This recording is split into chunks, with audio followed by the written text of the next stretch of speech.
সলনি হৈ যাব অসম ৰাজ্যিক চিৰিয়াখানা।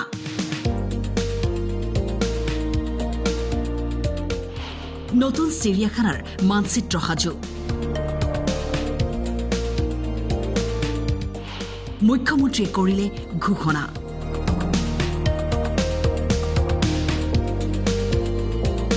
মাত্ৰ 2 বছৰৰ ভিতৰত অসম ৰাজ্যিক চিৰিয়াখানাই লাভ কৰিব নতুন ৰূপ। দেখিব এখন নতুন চিৰিয়াখানা। নিজৰ চকুজুৰিকো বিশ্বাস কৰিব নোৱাৰিব এইখনেই সেইখন চিৰিয়াখানা নেকি। 362 কোটি টকা ব্যয়েৰে সজাই তোলা হ'ব আধুনিক ৰূপত আমাৰ এই চিৰিয়াখানা।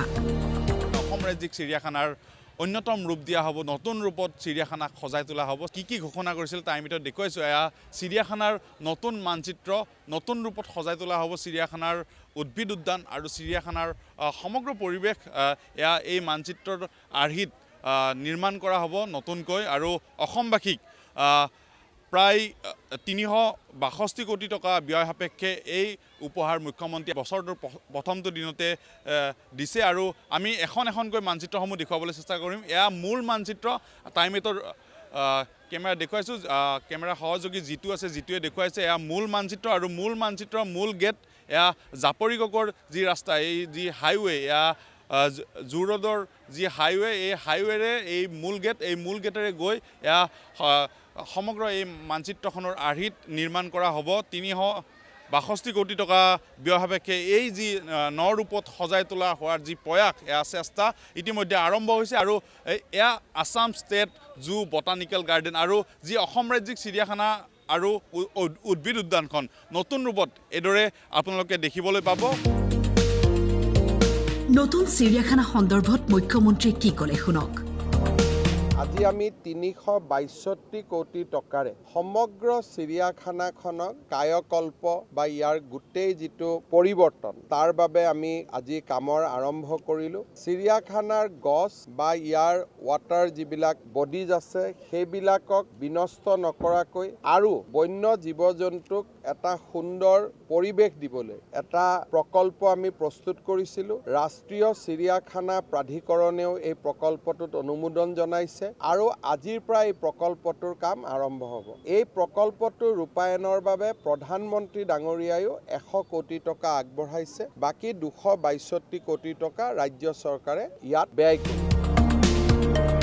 ইমানেই নহয়, এই বছৰটোতে আৰু 2খন অপেন জুৰ কাম আৰম্ভ হ'ব বুলি উল্লেখ কৰে। এই বছৰটোতে আমি 2খন নতুন চিৰিয়াখানাৰ কাম আৰম্ভ কৰিম।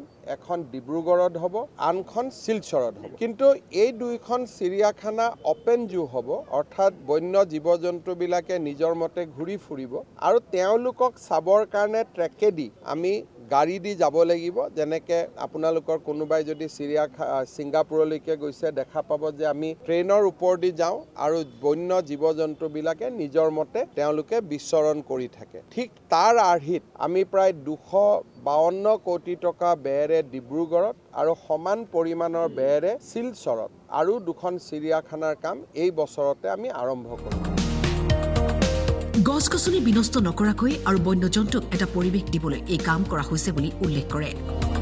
জন্তুৰ বাবে চৰকাৰী ৰিহেব চেণ্টাৰ এটা চাবুৱাত আৰম্ভ কৰা হ'ব বুলি ঘোষণা কৰে মুখ্যমন্ত্ৰীয়ে।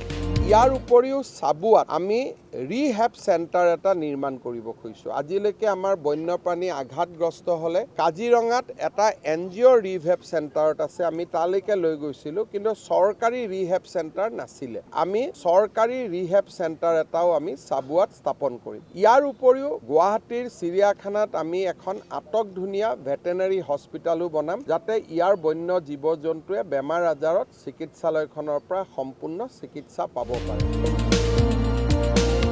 গুৱাহাটীৰ পৰা ভিডিঅ' জাৰ্নেলিষ্ট জিতুমণি শৰ্মাৰ সহযোগত ৰঞ্জন হাজৰিকাৰ ৰিপৰ্ট, টাইম 8।